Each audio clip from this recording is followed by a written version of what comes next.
अस्सलामुअलैकुम वरहमतुल्लाहि वबरकातुहू।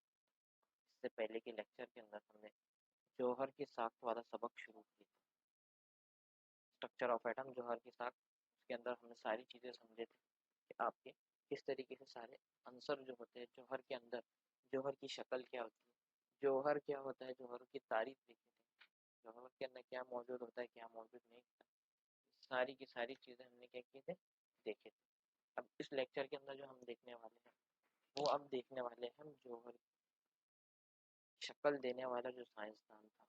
यानी जौहर के अंदर की चीज़ें तो पता चल चुकी थी, प्रोटॉन प्रेजेंट होता है, प्रोटॉन होता है सब मौजूद, न्यूट्रॉन होता है, इलेक्ट्रॉन होता है, और ये तीन चार चीज़ें होती हैं, तीन चीज़ें होती हैं आपकी, ये तीनों चीज़ें बता चुके थे साइंसदान, किस तरीके से हुआ किस तरीके से नहीं हुआ, ये सारी की सारी चीज़ें हमने देख ली थी।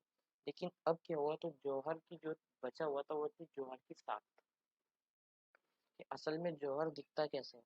अभी तो हमने इससे पहले कि इसमें देखा है कि जौहर असल में उसकी शक्ल क्या होती है, लेकिन जब पहली बार किसी साइंसदान के जहन में ये बात आई कि जौहर जो है उसकी हमें क्या बताना चाहिए, शक्ल बताना चाहिए, तो उसकी शक्ल हम किस तरीके से बताएं।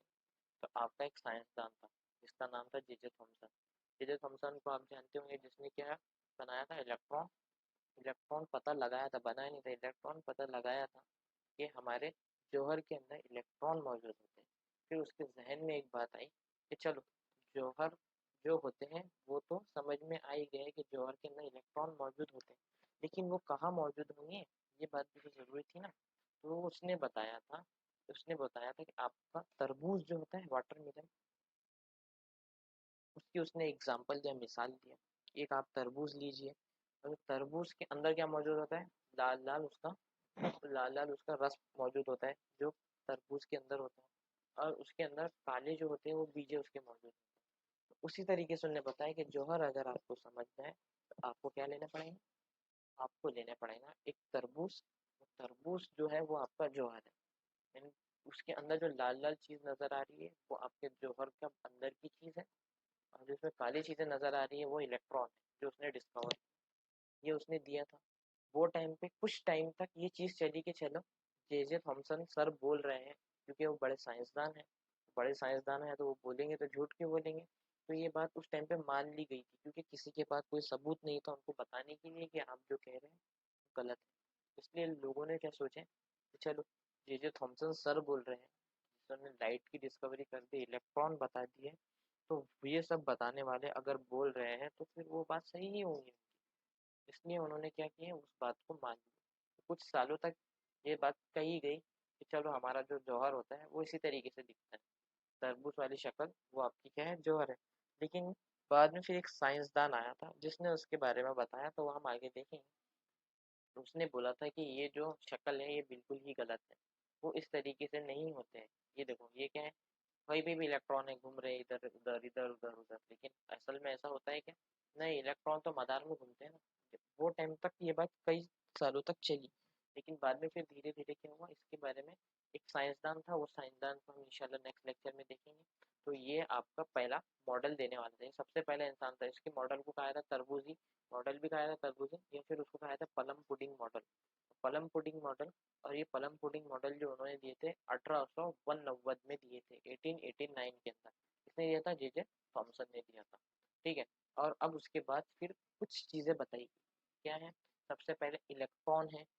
इलेक्ट्रॉन को कैसे बताते हैं हम, ई से बताते हैं, उसकी अलामत है, लेकिन उसका कुछ ना कुछ वजन होगा ना, कुछ ना कुछ कमियत होंगी, उसका कुछ ना कुछ चार्ज होगा।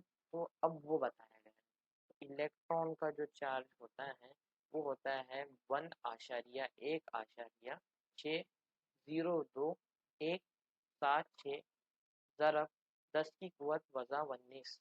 ये क्या होता है, उसके ऊपर का चार्ज होता है, निगेटिव चार्ज। कितने चार्ज निस्बती बल्कि चार्ज होते हैं, एक होता है, क्योंकि वो निगेटिव है इसलिए एक ही होगा। उसके बाद कमियत, उसका वजन क्या है, तो उसकी जो कमियत है वो है 9,109382 वज़ा ज़रब 10 की कुवत वज़ा 31। ये उसका क्या है, वजन है इलेक्ट्रॉन का, जो इतना वजन होता है बहुत ज़्यादा कम है, जिसको हम गिन नहीं सकते। ये इमेजनरी पार्ट है, ये आपको सोचने पड़ेगा। वैसे असल में इलेक्ट्रॉन का वजन हम गिन नहीं सकते, बता नहीं सकते, ठीक है। तो उसकी कमियत उसने बताया यू, और तकरीबी कमियत। इतना तो आपको ये दो आखिरी वाले पूछना नहीं, बस दो चीज़ें याद रखनी, तीन चीज़ें याद रखनी। एक मेन ये उसकी कमियत क्या है, फिर अक्सर जगह जब आप न्यूमेरिकल सॉल्व करते हैं तो उस जगह ये कमियत पूछ लेते हैं इलेक्ट्रॉन, उसमें वो हमको पता होना चाहिए। उसके बाद उस पर कितने निस्बती चार्ज होते हैं वो हमें पता होना चाहिए। और साथ साथ क्या है, मुतल्लिक बरकी चार्ज कूलम, ये कितने होते हैं वो हमें पता होना चाहिए, और उसकी अलामत होना पता चाहिए, क्योंकि बहुत से बच्चों को इलेक्ट्रॉन तो पता होता है लेकिन उसकी अलामत पता नहीं। उसके बाद जो आपका प्रोटॉन होता है, प्रोटॉन मतलब क्या होता है, पॉजिटिव, मतलब उसको कैसे बताएंगे, पी से। उसका जो कूलम चार्ज होता है वो वजन में होगा क्योंकि वो प्लस में है, इसलिए इसका भी जो होता है वो मिलता जुलता ही है। देखो दोनों एक जैसी है, लेकिन ये क्या है, ये वज़ा के अंदर है मतलब कम है, ये जमा के अंदर है। ये लेकिन ये वजनी होता है, काय के मुकाबले में, इलेक्ट्रॉन के मुकाबले में। क्यों? क्योंकि ये प्लस वाला है, और प्लस वाली चीज़ क्या होती है, हमेशा वजनी होती है। माइनस वाली चीज़ वजन से भी कम में होती है, वो क्या आएंगे आपके, प्रोटॉन। और जो इसका वजन होता है वो देखो, 1,626,7,2,6,2,1,6 ज़रब 10 की क़ुव्वत वज़ा 27, ये क्या है आपका, ये उसका वजन है। तो ये किसके मुकाबले में कम है, देखो 31। अब आपको लग रहा है 31 तो ज़्यादा होते हैं, 27 तो कम होते हैं। तो ये बात आपको बता दूँ, ये बहुत ज़्यादा बुनियादी चीज़ है कि जितनी आप ज़्यादा वज़न में जाएंगे ना, वज़न में कोई चीज़ जब जाती है ना, तो जितनी ज़्यादा वो बड़ी होगी वो उतनी कम होती है, और जो जितनी ज़्यादा कम होती है वो उससे ज़्यादा बड़ी होती है। ये बात ध्यान से रखना कि वज़न में जब आप जाएंगे, तो वज़न में एक बात ये ध्यान में रखनी रखने वाली है कि जो चीज़ जितनी ज़्यादा बड़ी होगी उसकी उसका वज़न उतना कम होगा, और जो चीज़ जितनी कम होगी उसका वज़न उतना ज़्यादा होगा। कैसे? जैसे कि जो 31 है ये 27 के मुकाबले में बड़ा है, लेकिन यहाँ पे 31 जो है वो 27 से छोटा है, क्योंकि वो कम हो गया।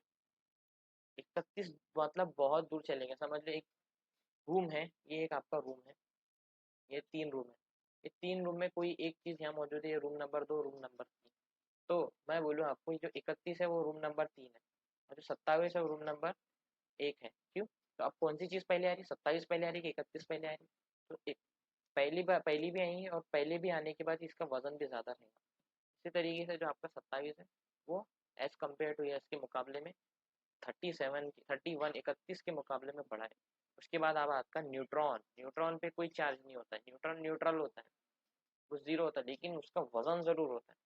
वजन कितना होगा, वो थोड़ा सा आपके प्रोटॉन से कम होगा, और इसका जो वजन होगा वो प्लस में होगा या फिर माइनस में होगा, न्यूट्रल है, इसका वजन प्लस में होगा।